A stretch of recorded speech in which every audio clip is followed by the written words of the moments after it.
The following video contains spoilers. We suggest watching the episodes alone in the dark. Over here, my friends. Or am I over here? Or way back here? Nope, your sanity hasn't left you yet. That comes later. Instead, I'm right here. But Cat's gone camouflage in celebration for our new review of a fan favorite Goosebumps classic. It's the invisible boy. He's a menace. That's right, Goose fans. We're finally analyzing another underrated tale of suspense many have been requesting for a while. Your favorite feline catastrophe may be invisible, but what you will see is our serious perspective on this bizarre entry. As far as I can tell, numerous fans genuinely adore this story, both in book and TV form. The show not only perfectly recreates the source material in live action, but manages to be quite a stupendous retelling, which helped seal the series' golden rep. My Best Friend is Invisible is widely appreciated for being a gnarly sci-fi adventure, creatively insane, wholly original, a unique child-friendly version of The Invisible Man for families, and most noteworthy of all, an underrated scary horror story, which gave viewers nightmares for weeks, mostly thanks to our dark twist. But that comes later. However, the one thing fans are a tad split on is how the show adapts the novel, because of course they added tons of changes or flat out removed elements. They stayed true to the bare bones of the page, yet trimmed the fat for smaller scale. There are some major scenes and even characters absent on the show, but to be fair, the staff did successfully capture the book's spirit and surprisingly improve upon the bad parts of Stine's writing. Not gonna lie, I was never a huge fan of the page, because it has some gaping plot holes, really unlikable characters, and was super mean-spirited to absorb into. I do think the book's considerably weaker than the show's take, since our old pals behind the writing team genuinely fixed many awful parts in the novel, which made some hate it.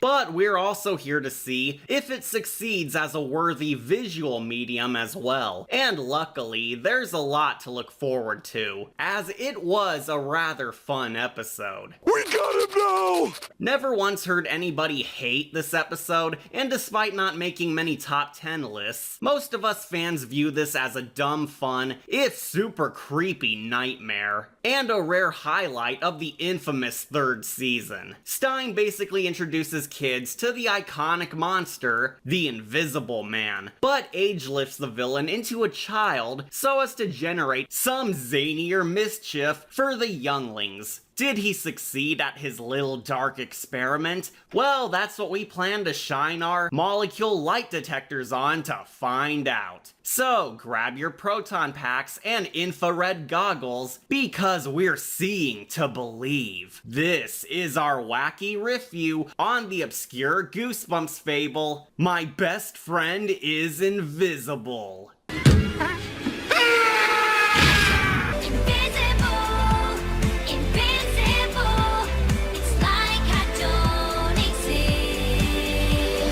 So, our episode opens up with an intro of our main character, Sammy Jacobs, and his sassy bestie, who are sneaking out of Sam's pad alone at night so they can explore a haunted house. The infamous spook zone of tonight's fable, Hedge House. I never knew hedges could get this big. Why do you think they call it Hedge House? Duh! It's quickly shown that the kids are amateur ghost hunters, searching the monster manor for proof of ghouls, as they believe a real one's here. Then they'll get a million hits on YouTube, like the Lights Out gang. Already Already, this take on the invisible bestie's vastly different from Stine's book. Sammy's relatively the same. A socially awkward, cowardly Dorkasaurus, desperately trying to fit in and be cool, only to fumble his way through a Goosebumps plot. The kid playing him does well. However, most of the cast and events around him are altered. Since we have a 30-minute one-parter, things had to go. The show skips or deletes key scenes in the novel to get to the action faster, as Hedge House popped up way later. And once the invisible best friend shows up, many of Sam's interactions with others never occur, meaning we get another compressed adaptation. The show simply desired a shorter runtime, as the book was not overly complex until the final act. So much of Stine's fluff was shaved off to focus more on what we all came here to see, the monster. Though as a result, most of Sam's ensemble cast is gone or have lesser roles. The former owners of Hedge House are never mentioned once, track teams cut, the character Simon isn't even present, the school staff are downgraded, and heck, even the cat who appears on the cover isn't in the story whatsoever. Fortunately, these changes actually benefit our plot for better by giving us a more straightforward narrative to follow, and help grant our epic twist stronger shock. Also, I think I speak for book fans everywhere when I say that the show did an outstanding job actually making Roxanne a better character. Sammy's best normal friend, Roxanne, is genuinely one of the worst sidekicks of the novel, and almost a bigger monster than the title creature. She practically acts like an idiot bully towards Sam, humiliates him, uses him, abuses their friendship, belittles him, and is a thoroughly unpleasant bitch on par with Courtney. You really wonder how the two are even pals when she mocks him over an invisible boy stalking him. Fucking bitch. However, the episode mends her by, get this, simply deleting all her bitch moments and making her nicer. No way. Yep, Roxanne's no longer toxic mean queen. Instead, she's more so a snarky jokester who pokes fun of Sammy from time to time, but not in a nasty Evan Ross way, and genuinely shows concern for him when he starts seeing invisible guys over mocking him for it. Safe to say, many book fans were relieved by this shift. I can't tell my parents. I'm not supposed to be at Hedge House. Yeah, I see what you mean. You look really tired. You should try and get some sleep. While there are alterations changing the page's material, it's mercifully a good case here, as it made the show version way less cynical and hypes up all horror. Speaking of which, this episode has a solid creepy setting and atmosphere. The Hedge House is actually the recycled set of Jeff's home from Don't Wake Mummy, but granted this dingy, grimy, dark vibe to spin it into a classic haunted house, with an uneasiness lurking in the shadows. The unnerving dread even spreads to the Jacobs household, as the eerie tone makes a normal home feel unsafe, as if you were being watched. Perfect tension for teasing the menace of a hidden monster you can't find. But back in the Hedge House, we soon learn something spooky's home, as a ghoul taunts the kid detectives with bad effects. Seriously, showrunners? This episode is in between a shocker on Shock Street and the House of No Return. Yet you couldn't get effects on par with those legends? These cartoony designs look so fake, it feels like they came right out of the Aqua Teen Hunger Force animation. It's gonna end up in your lawn anyway! Suffice to say, the Goosebumps effects are about to grow even more iffy. The Hedge House is still fairly creepy, as the ghost of Dr. Sturgis cameos by taunting the kids with smiley faces, carts, and sticky notes. I'm ready for my close-up. I'm out of here.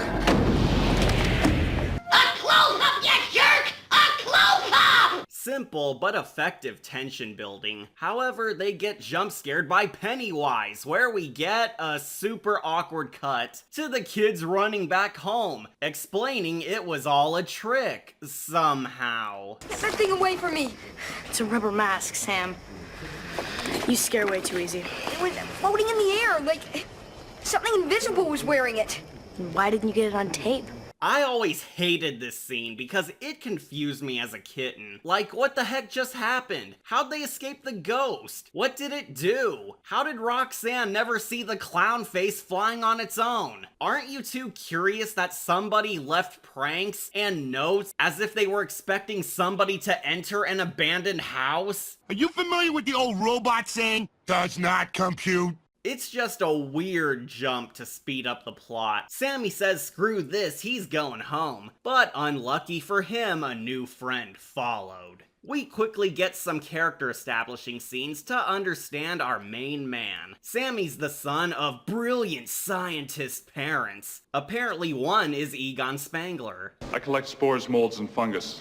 Imagine that, a Goosebumps kid hero with a cool backstory and parents with unique jobs. Sam's an average kid who no one understands, lives a fairly normal life, has ghost-busting adventures with his buddy Roxanne, and his folks are government scientists, always working late on top secret high tech. While not a big name like Carly Beth or Chris Wakely, the show at least grants Sammy an identity to call his own. The normal side we see of him on the surface helps make his sudden change later hit all the harder. Not to mention, the acting's fairly decent here too. All the players are clearly giving it their all, turn in convincing performances over the usual campy acting we get from the show, and honestly are very fun for actors who have to pretend they're interacting with an invisible force. Speaking of, we also gain an equal amount of ominous buildup towards the monster. Some kooky hijinks occur, leading to Sam asking his parents questions to calm his nerves, only gaining some obvious game clues. What is it?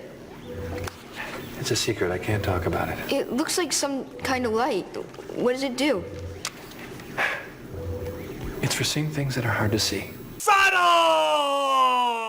Golly gee whiz, I wonder if that'll come in handy to combat something you can't see. You never know. Sam goes back to bed only to find his room ransacked, teasing that an evil spirit may have indeed trailed him home. For at least half the arc, we get some very wicked buildup towards the camouflage creature's debut by showing tons of hints and sinister omens that Sam's not alone. These moments are why some view the episode as super scary, because the film does a slick job at making the paranoia fuel about an invisible person lurking anywhere greatly unsettling. It's not entirely like the 2020 Invisible Man movie, but you can tell that's the idea they're aiming for, as it shares that type of vague dread all throughout. We're led to think that the hidden monster is some type of ghost, before slowly learning more and more from it. However, in similar fashion to the Invisible Man or Hollow Man, you never fully know if there's an invisible person there or not, as your mind is toyed with by some of the ominous shots. The only times we know the invisible monster is around is when the plot makes it clear he is. Yet the episode does a frightening job building up a hidden stalker around any corner. Now, as I said, many of the effects are not good, because they look super doofy since tragically our show has never had a high movie budget.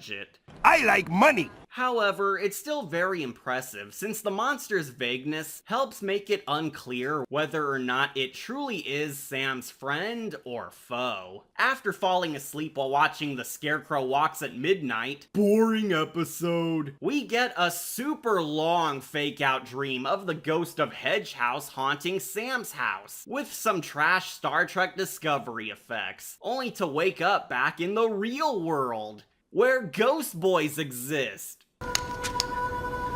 Hey, I was playing with that. Halfway in, we at long last meet our Invisiboy, a young tyke named Brent.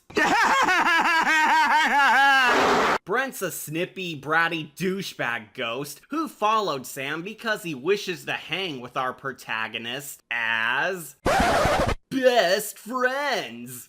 Unfortunately, there's one prob. Brent's an awful BFF. He's also a jackass.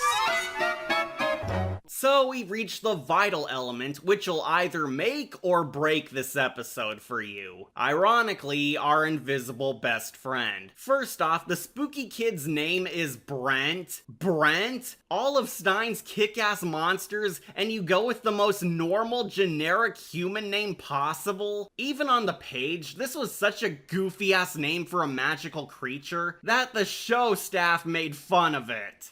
Brent, right. Of course, because there's so many ghosts that are named Brent.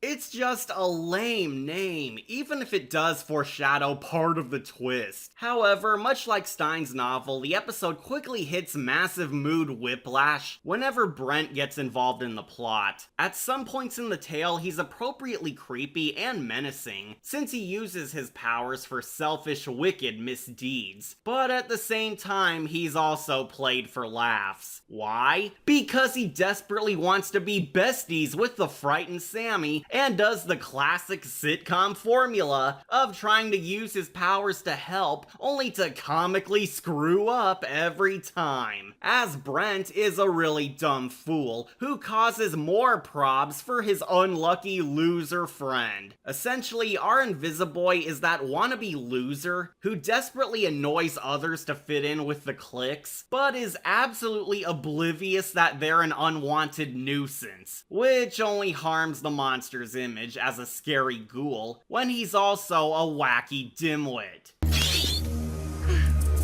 Stop fighting me. I'll get you out of this. Let go. I don't need your help. And this is most of the plot. Sam trying to convince Brent to reveal himself to the world for the sake of his sanity, while Brent hilariously ruins the boy's life trying to help. Sorry, I was never any good at that. And yeah, it's a bit hard to get into because the tale's so weird. We frequently fly back and forth between a goofy bro comedy to a dark, twisted nightmare so fast that some viewers have mixed feelings over the conflict as a whole because it can't pick a lane. Personally, I love the scary tone more, since the show does such a good job at it. So seeing the silly moments only makes me like Brent less and less. I liked him better when he didn't talk. But the biggest issue of My Best Friend is Invisible is this one thing shared by both show fans and book fans. Brent is a total dick. In both the show and novel, Brent claims he's trying to become best friends by helping Sam out and using his powers for good, yet he's anything but. Brent is a nasty piece of cow dung, as he's more of an idiot bully than a misunderstood friend. On the page, he messes with Sam's stuff, frames him for misdeeds, scares the hell out of folks, deflects all blame when called out on, and purposefully acts up pretending he means well. But it absolutely destroys all sympathy for the kid because he's too bratty to like or even feel for. I love being a jerk! The show doesn't exactly purge much of these negative aspects. Brent threatens Sammy more often, doesn't treat him with much kindness, and stirs up trouble with him involved. Sam tries showing Roxanne the real ghost, but for no given reason he refuses, and trolls them. He also messes up his life when Sam just wants to be normal for funsies. You're shocked he doesn't want to hang? He calls himself a bro to Sam when he goes out of his way to be a jerk. And sadly, not a scary one. Why didn't you listen to me? You made me look like a jerk. What's wrong? Can't you take a yoke? Get it? Yoke? Ladies and gentlemen, I show you an invisible boy. Well, this is me clapping my invisible hands! The main prob I have with this goofy take on Brent is that it makes him too unlikable to be seen as a tragic monster who just wants friends when he's so hostile. And unfortunately, his zany antics only rob him of all intimidation. What does our spooky spirit do to gain a friend? Well, he gets him into trouble, trolls him around, humiliates him in front of the whole school, drives Sam crazy, and even pisses off the school bully, which gets his so-called pal hurt. Also, aren't these middle school bullies like 20? Look at the fat kid, he's literally an adult. Sorry, Sam. It wasn't me. It was a ghost.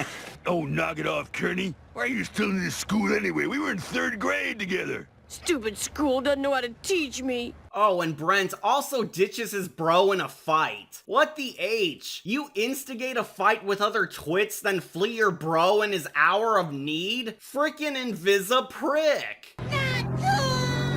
I'm shocked Brent hasn't given his family herpes yet as a way of saying thanks. Sam finally makes it loud and clear that Brent's a bad buddy and wants him gone.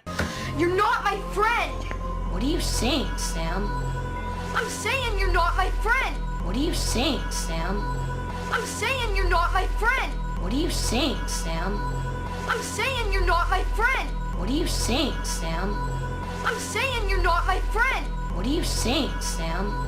I'm saying you're not my friend. After 60 years of debate, Brent storms off, vowing, Revenge! "Some guys just can't take no. Right, Alice?" So naturally, like idiots, the kid detectives go back to Hedge House again because bad grades are worse than death.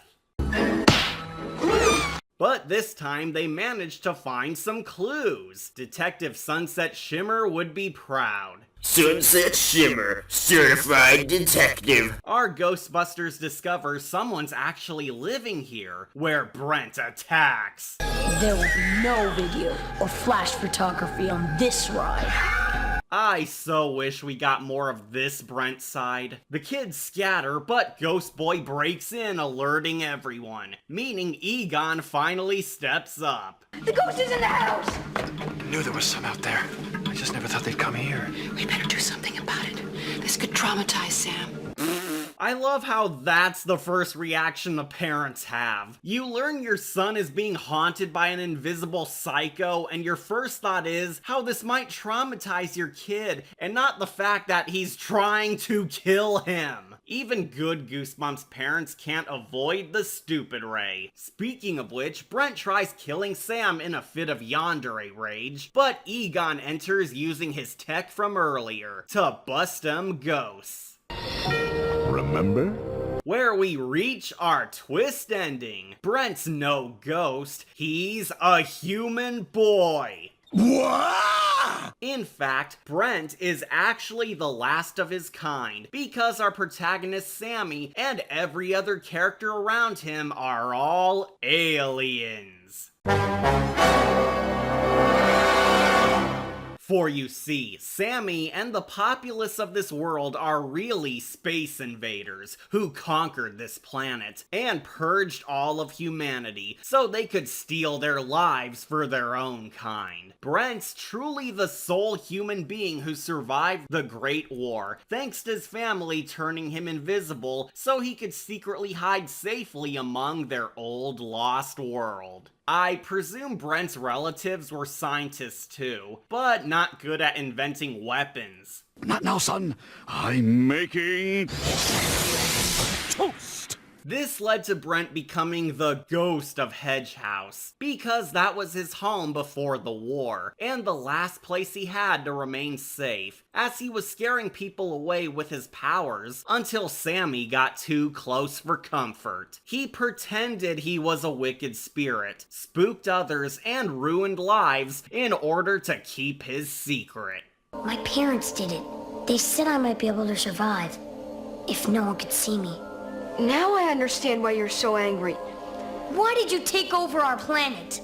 This is what many remember most about the tale. It's really gnarly twist, because it's so phenomenal, and the show makes it even better by setting up clues here and there to lead up to it, which the book never did. Not to mention, this also explains why Brent's such a dick. His family was killed, he lost his world, and he's been hiding for a long while, but was ruining Sammy's life as a form of getting back at his destroyers. Especially since the Jacob parents are implied to be direct agents working under the alien government. Oh, so Brent wanted to form some sort of peaceful broship with Sam, but gave up because his disdain for his kind was too strong. So he's fighting back by getting even with whom he sees as his enemies. Nah, I just like to mess with you.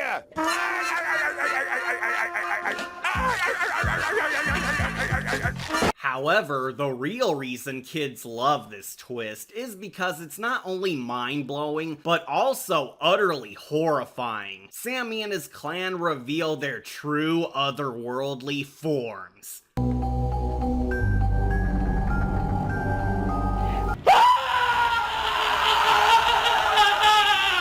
Sweet Celestia, are those faces terrifying. These alien faces are super creepy and left a disturbed image the book never did. Now, in the literary work, Sam and his alien folk look more like the Ancient Ones from H.P. Lovecraft and Cthulhu mythos. They're actually these gray, squid-like aliens from distant dimensions who were always walking around in their true form, but Stine kept his twist hidden by never offering a full description of them up until the ending. The show understandably couldn't pull that off because of the huge designs and the fact that they were a visual medium, so they took a better path of having the aliens appear almost human before revealing that they wear their faces backwards to hide the twist on the show, while also offering these gross transformations, which make them all look berserk. The show did a good job on this change, since the Uncanny Valley is in full swing, forging disturbing haunting hour level monsters. That's not disturbing.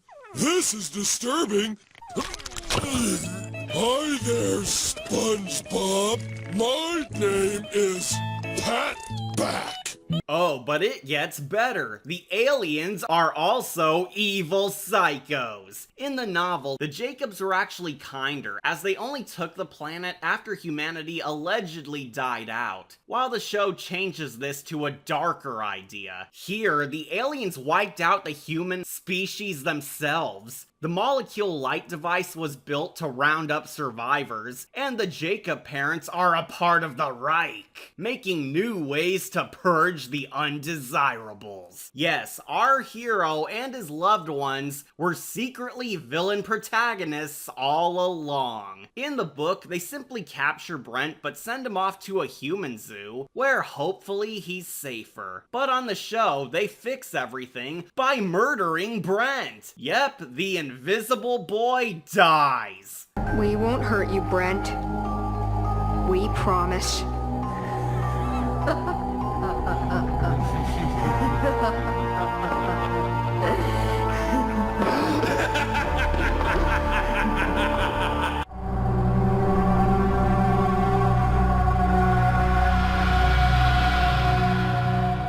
Believe it or not, that's how it ends. From wacky school shenanigans to offing children, Stine delivers nightmares again. Anywho, that's the end of My Best Friend is Invisible. A far from successful experiment, but one worth rad results. This episode's fairly good overall, as it does have a general sense of grim fun, bizarre creativity, campy sets which go all out on the surreal world, fixes many issues plaguing the source material, wicked wonder, dark nightmares, a warped twist ending, and does a rather decent job introducing an Invisible Man-style fable for younger audiences. However, I believe it's far from perfect, because I do spot some small issues. This has never been one of my faves, precisely because all my issues are exactly the same with the book. Brent's a prick, and sadly neither a funny jerk nor a scary jerk. The supernatural character's just a juvenile, petty, obnoxious brat. And while the twist does a nice job giving him deeper persona and a shocking reveal, it doesn't quite make his invisible hijinks any better. Both Stine's writing and the show attempt to form the Invisible Boy into this tragic monster slash anti-villain who never meant to harm anyone, as he was simply a victim of some bleak tragedy himself, and only sought a friend. But because of his dick attributes, such as causing more issues for people deliberately, lashing out like a jealous ex, scaring the piss out of folks for funsies, and deflecting all faults, it just makes him too unlikable. You kinda understand why the aliens kill him in the end. I don't blame the show at all for these probs, since R.L. Stine did devise him this way. I think they should have instead approached this as a toxic friendship story, teaching kids a lesson on who to trust. But sadly, they fail by trying to make us feel for Brent when he's undeserving. The show staff clearly did a better job at offering more insight into him, but alas, the mood whiplash doesn't do him justice either. I liked Brent when he wasn't talking. The invisible hauntings are super creepy, but once we get into the dumbass bumbling antics and relationship drama, it made him less and less scary. Not helping matters is that our creepy cryptid's image is soiled by that whiny, bratty voice. Please don't hurt me. Personally, I like the adventure, but never loved the antagonist. The episode's only other glaring weaknesses are simply the bad effects, but they do fare better than some other tales do. I just wish the studio had time to make them as gnarly as the backwards faces. Money! Sammy's actually a pretty good character, mostly because we go from viewing him as a sad dorky kid until revealing that he's actually a monstrous villain himself, underneath a false face all along. Which you don't see coming. It goes without saying, but the twist ending's easily the best part, as it saves all of this. The show did a phenomenal job expanding upon what was initially a BS twist RL threw in last minute, since the adaptation inserts clever clues and foreshadowing leading up to it, and makes it one of those endings where it changes everything we just saw. Despite my criticisms, it's genuinely a good episode overall, particularly because it's way scarier than the book. The show utilizes the menace of invisibility way better than Let's Get Invisible does. The atmosphere is surprisingly creepy thanks to tons of paranoia fuel. There's a dazzling level of sci-fi which makes this stand out more compared to generic monster fables. Brent and Sammy are much stronger characters over their book counterparts. And the writing's mega deranged thanks to the show having fun with this quirky concept. That ending truly salvages all of this. I still think some patches in the effects and Brent would have made it better, but as is, this is a lost baby you'll wanna find. So, I gift this broken bromance a gold skull. Definitely one of the superior entries of the later seasons. I highly recommend it, especially if the Hollow Man is too sick for you. It's got a rad sense of fun, eerie spookiness, and a love for all things horror. My best friend is invisible may be a flawed friend, yet its haunting insanity will make you keep those eyes on the back of your head. I'm your invisible host, Catastrophe, and I have one last twist. I was Wolf all along.